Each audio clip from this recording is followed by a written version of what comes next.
দুবাইয়ের তপ্ত হাওয়ায় বলটা উড়ছিল বাতাসে, সময় যেন একটু থমকে গিয়েছিল। তাসকিন আহমেদ দুই হাত তুলে সৃষ্টিকর্তাকে ডাকছিলেন, যেন ভাগ্যের কাছে প্রার্থনা, উপরওয়ালা রক্ষা করো, এবার যেন হাত না ফসকায়। মাঠ বদলায়, প্রতিপক্ষ বদলায়, মঞ্চ বদলায়, কিন্তু কেন যেন তাসকিনের বলে বেশি ক্যাচ মিস হয়। কিন্তু এবার ভাগ্য সদয় ছিল, রিশাদ হোসেন পাপি ছিলে যেতে দেননি। বল তালুবন্দি করেই রোহিত শর্মাকে সাজঘরের পথ দেখালেন।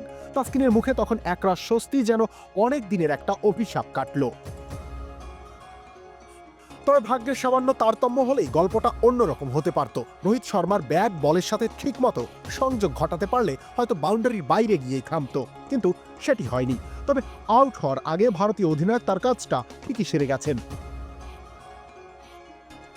৩৬ বলে ৪১ রানের এক বিধ্বংসী ইনিংস, স্ট্রাইক রেট ১১৫ এর কাছাকাছি। ৭টি চার হাঁকিয়ে বাংলাদেশের ২২৮ রানের জবাবে শুরুর ঝড়টা ভারতকে এনে দিয়ে গেছেন। দুবাইয়ের মন্থর উইকেটেও ব্যাটিং যেন সহজ হয়ে গিয়েছিল তার হাত ধরে।